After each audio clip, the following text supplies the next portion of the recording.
everybody, welcome to Caketastic Cakes. It's Jen, and in this quick little overview you're going to see this video is going to be all about a Spider-Man cake. I'm going to show you how to make the Spider-Man mask in buildings, how to do an acetate wrap of icing around your cake, decorate your cake plate, put it all together. Perfect. So, if you see any tools or supplies that I use during this video, take a look at the link in the description below. It'll take you to my website, which will help you out. Now that I've talked over the first little intro here, I am just icing the cake. I have a cake plate. These are 6-inch cakes. There are 4 of them. And I just iced and stacked and stuck it to my plate, my little cake plate. Did it a nice crumb coating of icing and stuck it in the fridge. After a little while, I'm going to bring it out, and I made a nice smooth top, or, as smooth as I can get, because again, not my strong point, but I try. On the very top of the blue icing, I'm going to wrap in it. Now I have a sheet of acetate wrap there, and I mark off the size of my cake, or the circumference if you will, and then cut it with a pair of scissors. Now I laid it down on my counter, and I have the 2 ends weighted down there with my scraper and a pair of scissors, and I am applying my buttercream icing to it. It's just regular room temperature buttercream icing. I'm really going with thin layers. I'm applying layer after layer, and I'm doing them very thin and really smashing them into the counter until the plastic wrap there, in order to make sure I get as many air bubbles out as possible. When I wrap this baby, I want it to be as smooth and clean as possible. So I've got a wavy top part there. I just marked off my edges so I'd know where to lift up. And then I took my cake out of the fridge. It was back in the fridge again. And I'm wrapping it around. I have a little bit overlap still, which is not a problem. Just trim it off as carefully as you can. Press it in. Be careful you don't press too hard, of course. You don't want to smash your little wrap there. Now I'm giving it, a good little squeeze so there's plenty of pressure. And I'm putting a couple pieces of tape on it. And now I'm going to put it back in the fridge for about an hour. Now this is a time lapse here, so, an hour later, take the tape off, carefully unwrap it, and it looks so cool. I'm going to patch up that seam with a little bit of fresh icing as smooth as I can. And then I'm going to use an X-Acto knife, and I'm going to kind of trim around the top a little bit just to get some of those rough edges off and to smooth it off a little better. This is my first time wrapping it, so, room for improvement, but I was still very happy with it. Now I carefully place it on my cake plate that has some red fondant that I rolled over it and covered it with. Try to center it as much as I can. Try to make sure I don't have crumbs all over the place and I didn't ruin the icing. Now for the main decorations. Okay, if you need to have a template, you can take a moment, screenshot the screen there, get a picture of what I'm using, and print it out. And once you got it printed out, just do as I do here, and then just very carefully cut out your Spider-Man. I'm going to be starting by cutting out the entire head. I'm not going to go into the little details of it yet. I just want a big outline available. So yes, just carefully cut out his head.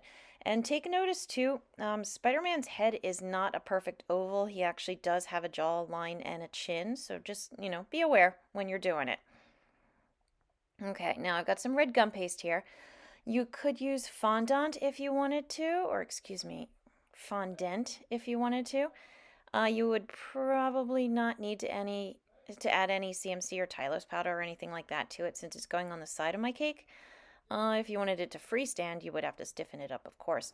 Now I just traced out the entire mask, as you see. I'm trying to pay attention to that jaw. Don't want to lose this jawline there.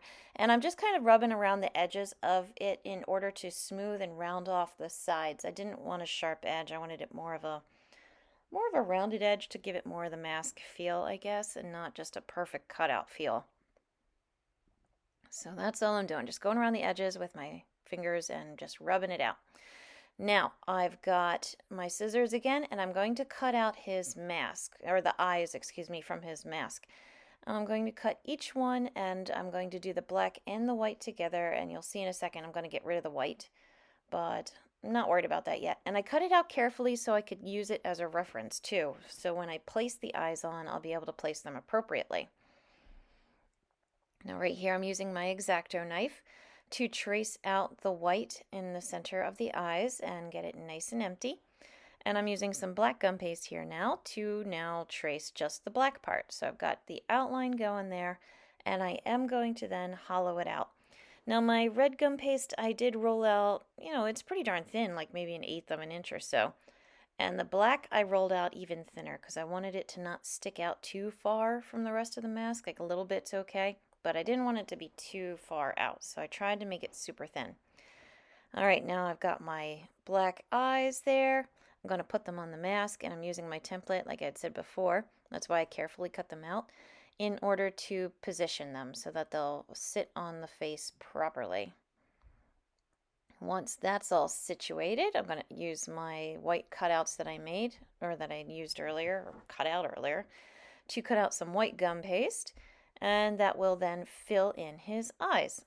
You might have to, when you cut it out, you might have to pinch the edges in a little bit to make it fit, because you don't want it to overlap on the black. You want it to sit inside and then fill it in.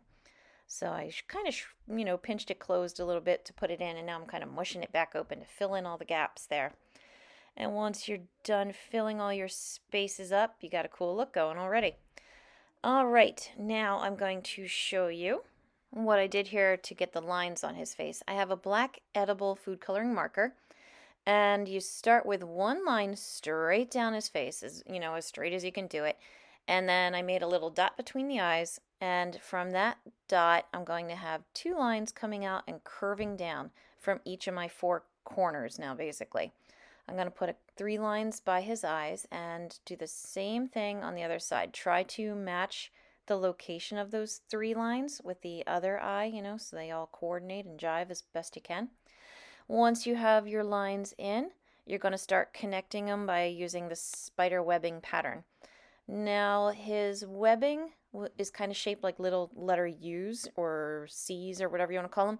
But the bottom bowl of the U always faces the center of the mask. So you can see I've got a big loop going, but it's heading toward that center of the mask.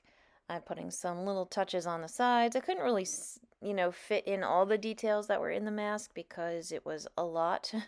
And I feel like if I had done that, I might have just made it too busy because I am using a big thick marker to do this. So I, took some liberties, but I felt like this effect was very good. It came out looking pretty sharp. So yes, once again, now that I'm on the bottom of the mask, my U's are now like upside down U's, as you can see, because again, the bowl of it, the curve of it is facing toward the center of the mask. And just keep going toward the center of the mask as tight and small as you can without it looking stupid or jumbled up or mushed together, Okay, so now I'm just going to put that aside and leave it alone. I'm going to show you real quick how to make some simple buildings, which are perfect for any superhero decoration cake that you're going to do. It's a great filler. It looks good. Highly recommend it. Anybody can do this. Cut out some squares, different size squares. With my different size squares, I'm going to make different little cuts on them, or no cuts at all. Like that one, I took a little wedge off it, flip it over, put it on the other side. Now I've got an equal wedge on the other side. And now I've got 2 buildings with a sloping roof. There you go. So it's not hard at all. And the more variety in the shape that you have with your buildings, the more interesting of a skyline you can build. So it's always good to have a couple plain rectangles as well. In the large circles, I like to take a little nip out of the top and then cut it in half like that. So now I've got like a two-tiered type building going, effect going. And you might have to clean up your edges a little bit, like the plastic cutters. They're the best ones I could find that were like affordable, but they're plastic, and so their edges aren't as sharp as you might hope them to be. So you might have to clean up some edges, is all I'm saying. All right, for my last set of buildings here, I'm going to cut just a little peak at the top. So now I've got a nice pointy roof on my building here. All right, so I've got some buildings. You can make as many buildings as you want, as few buildings as you want, make them as tall as you want, whatever. Now I took some white food coloring. It's just straight up white food coloring. There's no alcohol or water or anything mixed in. And I have a flat paintbrush. It's not a rounded, bristled one. It is a flat one. And I'm just putting some dabs on my buildings to kind of mimic lights in the buildings. And if you keep them kind of in line, try to keep them in line, give it some type of reason, but you don't have to fill it in all the way either. If you just have a few here and there scattered around the way I'm doing, just kind of whatever you feel, it will give it a very cool look, and it will make it, in my opinion anyway, a little more authentic, because a lot of times buildings with apartments or whatever in them don't have all the lights on all at the same time. So yeah, I'm again just using a little bit of food coloring, just dab, dab, dab. It will make it a little tricky when you put these buildings on the cake that you don't, smear the paint, the wet food coloring, but it makes for a cool look.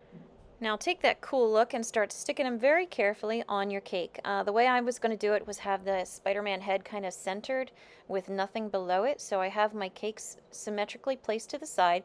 I filled in the back with just some rectangles because no one's going to see it too much anyway. And I did get some smudges of the food coloring, even though I said to be careful of it. It still happens, so do better than me. Now I'm using a food coloring marker here, a black one, and just a stick that I had that I use for rolling fondant and gum paste. And I made a bunch of lines, and now I'm connecting them with the kind of like loose leather used to make webs. And I'm going back and forth all across the entire thing, connecting each side. Try to make it as symmetrical as possible so that you have the same number of loop-de-loos on each left and right side of set of spider webs. And when you're happy with your spider webs on your cake plate, it's time to place your Spider-Man face itself very carefully. A little bit of water was on the back of it, and it held up beautifully.